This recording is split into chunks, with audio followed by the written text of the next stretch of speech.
People don't realize what opportunities are out there once you have remote money. It's, the game changes.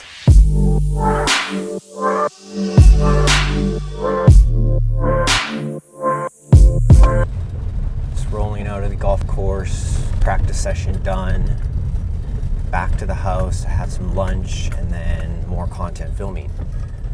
I don't do a lot of vlogs. That's not really my style, but why not right now, since I have someone helping me film, which is a rare occasion. What do you think, Peter? What should I add? What should I make this vlog about, in your opinion? Where do you see the future of business during these times? Man, you want to ask me the future of business while I'm driving?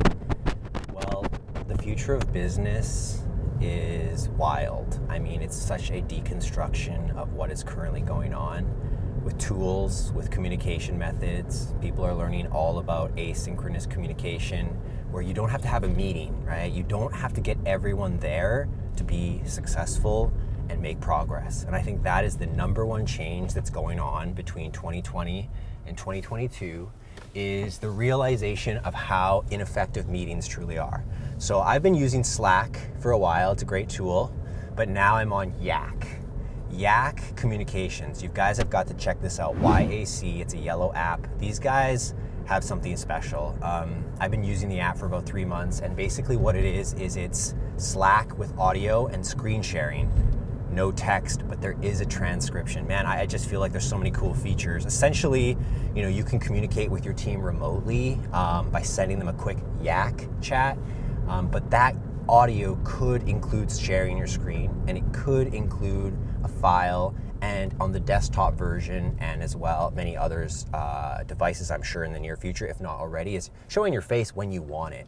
One of the favorite things I love about this is for all the introverts out there. I mean, I personally have gone through periods in my life where I just can't talk with people for whatever reason. Like, I don't feel comfortable, I don't feel safe, I feel like they're pressuring me or they're saying so much.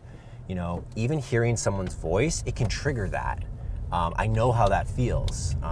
What I love about Yac is that with every audio comes a free automated transcription of the text. So essentially, you could just read what they said. It's such a beautiful use of technology.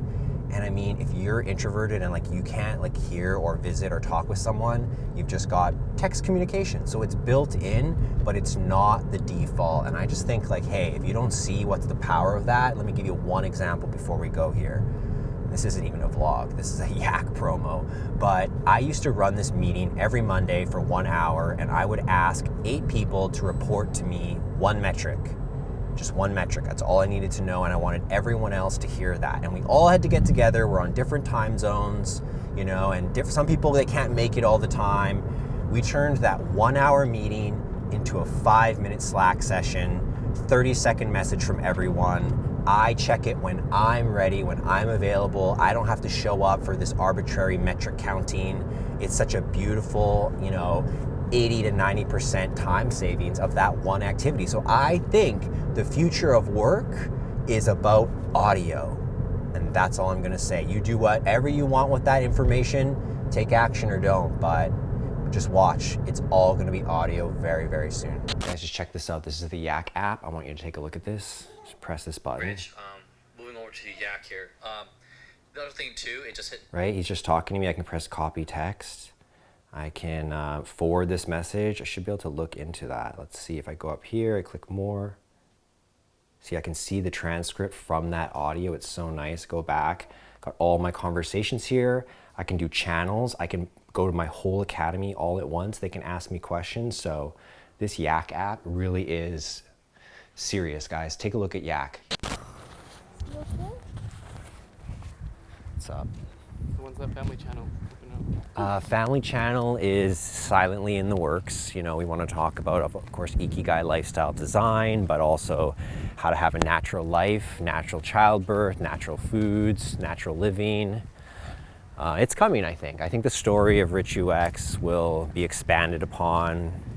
And I think Rich+Niche, would love to tap into mental health one day if possible. It's challenging to get into that, but so much of technology, social media, communication, it really is going to be a part of mental health, I guess. More people in our generation, millennials, Gen Z, we're going to have to start documenting our lifestyle. We're going to have to recreate what it means to showcase a healthy life, because we're relying on too many corporations to define that for us.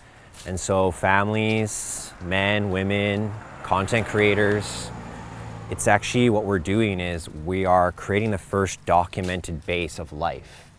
That is first time, our parents couldn't do it, their parents couldn't do it. When people look back at our family 3, 5, 7 generations from now, they'll see a video like this and they'll be like, oh, that was year 2020. Oh, that's who that was. Like, that's my great, great, great grandpa, Rich UX, and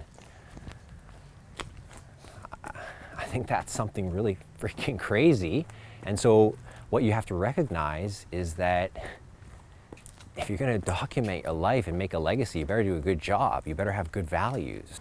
We're thinking about things like homeschooling, unschooling, more of a interest-driven lifestyle design where you don't just cookie cutter your kid. And that's going to be crazy for some people. But homeschooling is people used it as a ideology as the opposite of going to school. But really, there's a newer version that involves the internet, that involves YouTube and content. It involves learning what you love and taking advantage of what you're good at and able to pursue that. I was saying earlier, too many parents, they want their kid to be the best amateur. But the second the kid talks about going pro, they get resistant because that's such an endeavor. People want their kids to be great amateurs so they can tell their friends, but they don't want to do the full deep commitment, which is even letting go.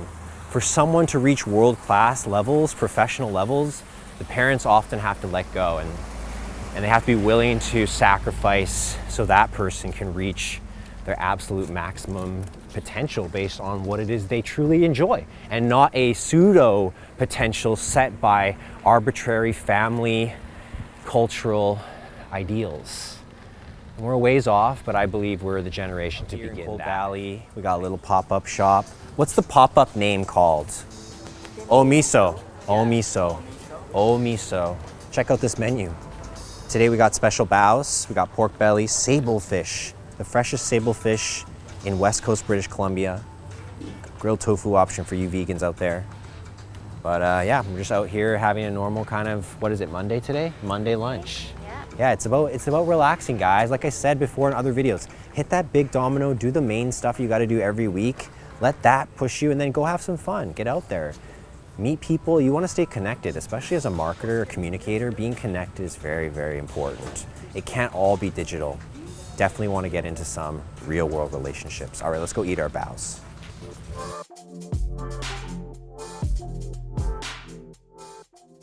Welcome to the first episode of Nichecombers with Rich UX and Masa. Masa, my man, yes, what's your last name?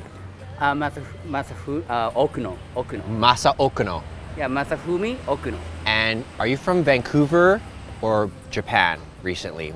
Japan. Japan. So you came straight into here, Gibson's. No. Cold Valley. I mean from Vancouver. Okay, yeah, Yeah. Vancouver. And Yeah. you're focusing on what, Japanese food or? Oh, I used backpacking a lot Yeah. when I was young, and then I really enjoyed the street food culture. Yeah. And then I built up my skill of the cooking Yeah. in Vancouver restaurant. That's called Japanese cuisine called Hapa Izakaya. Hapa Izakaya. Yeah. And then yeah, I yeah. met so many variety of chefs. Yes, and yes. Yeah. A lot of my young days at Hapa Izakaya, guys. Ooh. That's awesome. So you're doing Japanese street food out here. I call this Cold Valley. I know we call it Gibson's. I call it Cold Valley here. Cold Valley. Yeah, it's like cool, the version of Valley. Oh, I see. Yeah. That's awesome. So I always want to interview the niche creators, business owners like yourself. So you've been doing a pop-up shop here. Yes. Is that your goal, or after the pop-up shop, is there something bigger for you? Okay, so my biggest goal is I can pop up all the world. Oh yeah, freedom, Yeah. remote, travel. Europe. Okay, Africa, last question. If you could pop up anywhere else besides here right now, where would you like to pop up right now? Right now. Yeah, imagine the best place, it's okay, safe, where would you go? Maybe Italy. Italy. Yeah, Italy. Yeah. Nice. Got a real Nichecomber here. Thanks guys for checking out Masa and some of his bows that we had today for lunch. Thanks Masa. Thank you.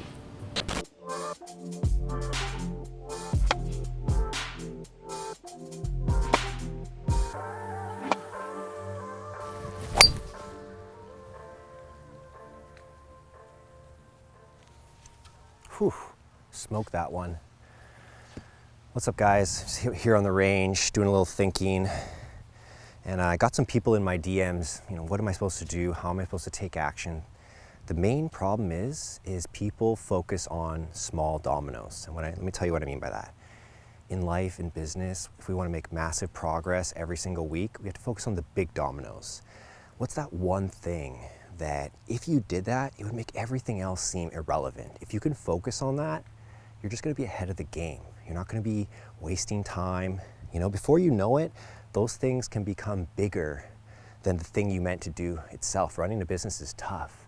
So you absolutely have to focus on working on the big dominoes, doing the things that have the biggest impact in both your life and your business, right? And one of the things I like to do is I like to kind of let the discomfort, the fear of all that, guide me. So often, we don't do the big dominoes because we feel discomfort in doing the hard things. Maybe that's sales, maybe that's public speaking, maybe that's creating content. Whatever it is for you, you actually have to go towards that. You have to kind of find that courage that will allow you to face those fears, to face those discomforts.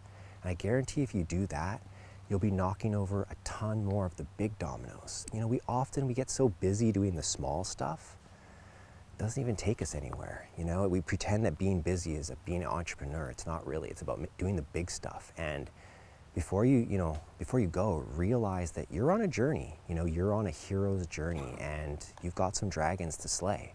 But isn't that amazing? That you are becoming a hero right now as you listen to this, as you go on the path. For so many of you who follow me, digital marketers, business and brand builders, it's a journey, guys. So go out there and slay the dragon. Knock over the big dominoes. Stop fucking around with everything else. Go do what you know has to be done. That is the greatest productivity tip of all time.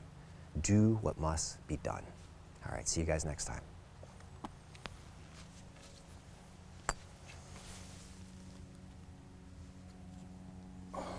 Should we show them one more?